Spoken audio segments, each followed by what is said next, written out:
parte de la noticia.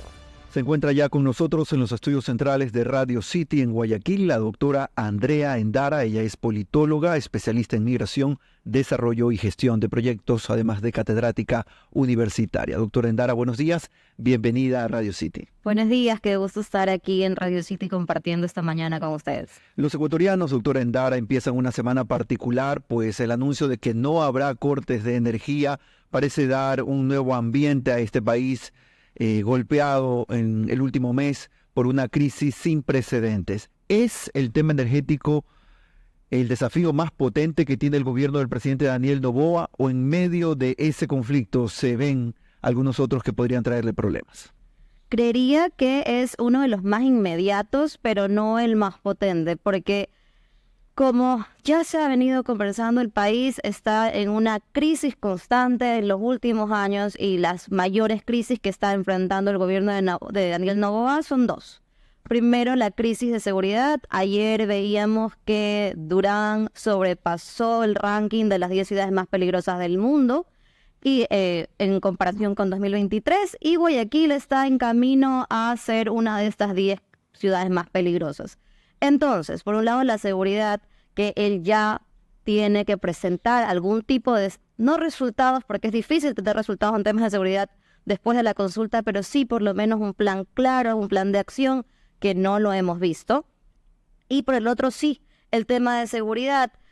Cuando hablábamos y debatíamos la consulta, decíamos, bueno, sí, estas preguntas que perdieron igual no iban a afectar porque tenemos estos dos problemas, y es verdad. Así hayan ganado esas preguntas, ningún inversionista en su sano juicio iba a venir al Ecuador si el tema de seguridad, de la crisis económica, energética no estaban resueltos, porque no iban a poder trabajar como se debe. Ahora, pareciera que el gobierno insiste en el discurso, al menos, de la resolución o la atención a los problemas de seguridad, pero de cierta manera las cifras siguen dándole contra la pared en esta realidad que los ecuatorianos sí la ven en las calles, pero que a ratos pareciera que el gobierno no la ve de la misma manera.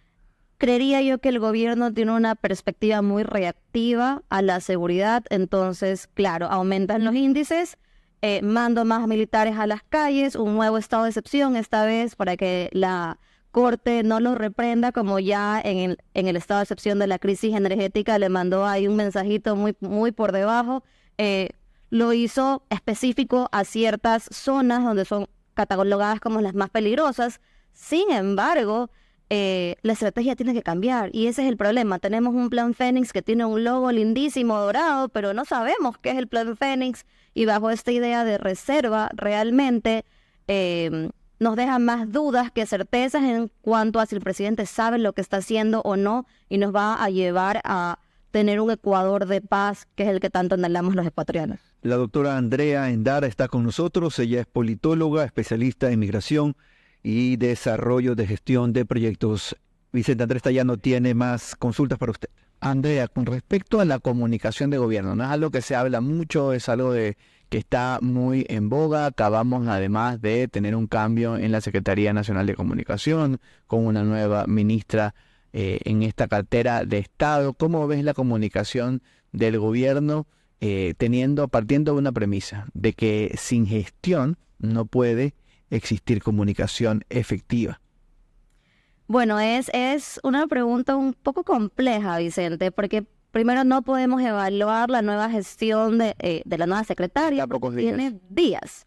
Sin embargo, sí vimos ayer un cambio en la manera de que quieren comunicar. No se alejan mucho de la visión del presidente, porque diría que es el presidente más allá de lo que planteaba el exsecretario de ser cercano a las juventudes mediante estos trends en TikTok e Instagram, que sí podrían llamar la atención, pero a la vez analicemos el último post de presidencia ayer. Claro, la vocera principal ahorita es Lavinia, que es la que más credibilidad o más llegada tiene a los ecuatorianos, y eso nos debería preocupar, Vicente, porque como la primera dama, que sí, por supuesto es un personaje importante, tiene más credibilidad que los ministros, que la asamblea y que quizás el propio presidente, porque al presidente le ha costado volver y todavía no llega a ese 80% de aprobación que tenía y vemos cómo ella está trabajando y consiguiendo fondos en ciertos sectores que sus ministros no nos han dicho mucho lo que han hecho en esos sectores que ella sí consiguió fondos. Y doctor, me ves hablando de los ministros y de este gabinete del presidente Noboa, a la destacada, diría yo, participación del ministro Luque frente a la crisis energética, con estas ruedas de prensa constantes, informándonos y diciéndonos qué es lo que está pasando. Un primer video que me parece que marcó un antes y un después de decir esto es lo que está pasando, no es sabotaje,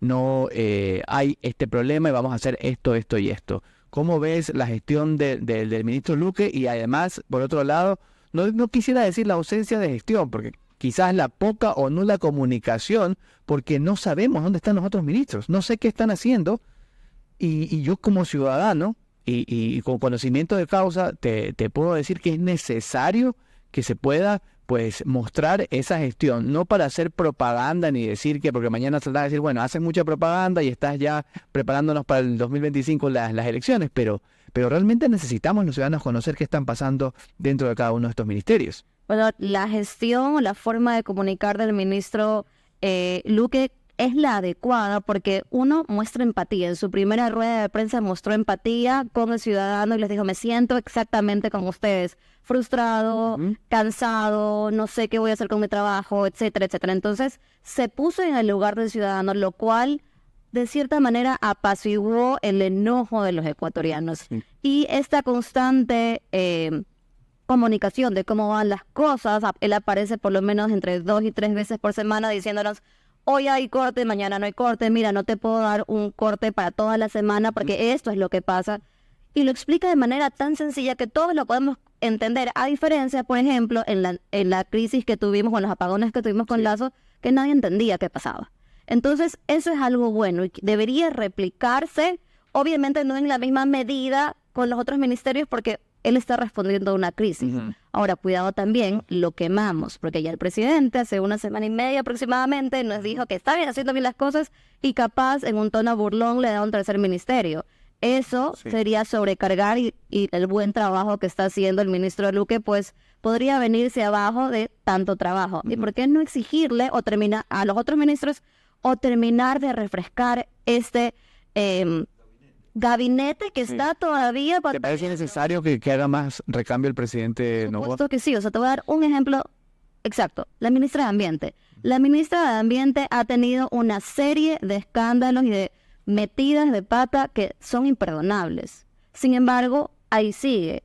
Es más, ella... Una cartera tan delicada y importante. Una cartera tan delicada por el tema ambiental que el propio presidente dijo que él era ambientalista, una cartera en la que la corrupción puede entrar rapidito con el tema de los permisos ambientales, y le seguimos dando una oportunidad a alguien que ni siquiera tiene preparación en ese tema que es tan delicado. Pero sin embargo, ella se va, creo que la próxima semana, a la Villa Toscana, a un evento importantísimo a nivel ambiental, donde se quiere cenar con ella y otros 4 expertos, no sé cómo la consideran experta, la verdad. Hay que pagar $30,000 por cenar con ella. Entonces, ¿yo para qué voy a gastar $30,000 para hablar con alguien que no me ha solucionado ni me explica qué hace y ni siquiera sabe o me confunde la Amazonía con un país cuando es una región? Doctora, ¿y cuál es la explicación que usted encuentra a esta situación, a este no cambio consecutivo tras error en esta situación? Creo que el presidente está dando prioridad a la confianza que a la experiencia y a la educación, que por supuesto la confianza es importante, sobre todo para quienes hemos estado en el sector público. Vicente, tú sabes que necesitas tener un círculo muy, muy cerrado en el que puedas confiar para poder aplicar tu plan de trabajo. Y aún así no puedo estar tranquilo. No puedes estar tranquilo, a veces no se puede confiar ni en la sombra, pero eso te da como un poquito más de seguridad para poder aplicar lo que quieres hacer. Sí. Sin embargo, esta confianza tiene que ir de la mano de preparación y experiencia. Y a veces pareciera ser que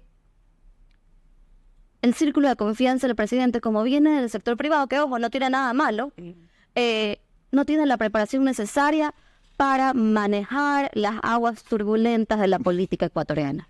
La gestión de la cosa pública, no algo tan complejo que no es para cualquiera, que es para muchos valientes, pero valientes con conocimiento y experiencia. Andrea, vamos a lo que ya está aquí, porque creo que el 2025 llegó y las elecciones para la Asamblea Nacional y también para la Presidencia de la República, pues ya son parte de nuestra agenda en este momento.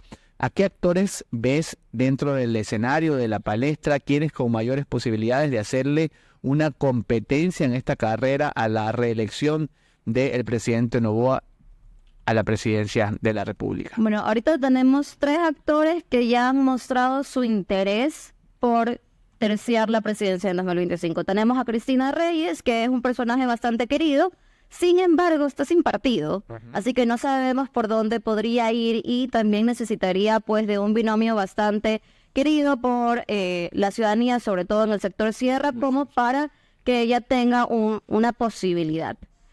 Por el otro lado tenemos a Rabascal, que podría haberle creado un poco de contra al gobierno si seguía con la Revolución Ciudadana, con el partido con el que va a terciar. No creo que llegue a un porcentaje importante. Y bueno, tenemos a Luisa González, que en teoría es la candidata, pero yo no sé si va a lograr llegar a más allá de este 40% que tiene la Revolución Ciudadana. Sobre todo, y esto va de la mano también con el candidato que voy a decir, con lo que hemos visto en los casos Metástasis y Purga, porque su partido se ha venido abajo, es uno de los más golpeados, al igual que el PSC, que su candidato, en teoría, hasta el momento, es Jan Topic. Sí. Jan Topic ha venido haciendo una campaña constante, interesante en Twitter, pero tú y yo sabemos que en Twitter no se ganan las elecciones. Así es. Así que él tiene que buscar la forma Transforma Ecuador, me parece que es la iniciativa de Jan Topic. Sí, como que trata de mostrar transparencia, pero me sigue bien. Termina de despuntar. Ajá, si a él nivel no- territorial, sobre todo. A nivel territorial, y si él no llega a las calles, a la ciudadanía, a mostrar todo lo que nos cuenta por Twitter, cómo él arreglaría el tema de seguridad, qué haría, que aparentemente tiene planes maravillosos, no lo sabemos si realmente son posibles, pero si él no logra comunicar más allá del Twitterverso, como le llamamos, no lo va a lograr. Entonces, Daniel Noboa tendría garantizada la reelección el día de hoy. Siempre y cuando logre 2 resultados. Algo en seguridad, reducir en algo los temas, el nivel de inseguridad del país, y logre solucionar la crisis energética, porque son los temas que más afectan a la ciudadanía, y la ciudadanía, si no hay una solución o un plan de mejoras, va a castigar con el voto, y esto ya lo hemos visto en los últimos años. Queremos agradecer a la doctora Andrea Endara. Ella es politóloga y catedrática universitaria, hablando hoy aquí en la mesa de Sí Amaneció sobre los temas del momento en cuanto a la política y al análisis también de la gestión del gobierno del presidente Daniel Noboa. Gracias, doctora Endara, por estar con nosotros. Un gusto. 8 de la mañana y 47 minutos.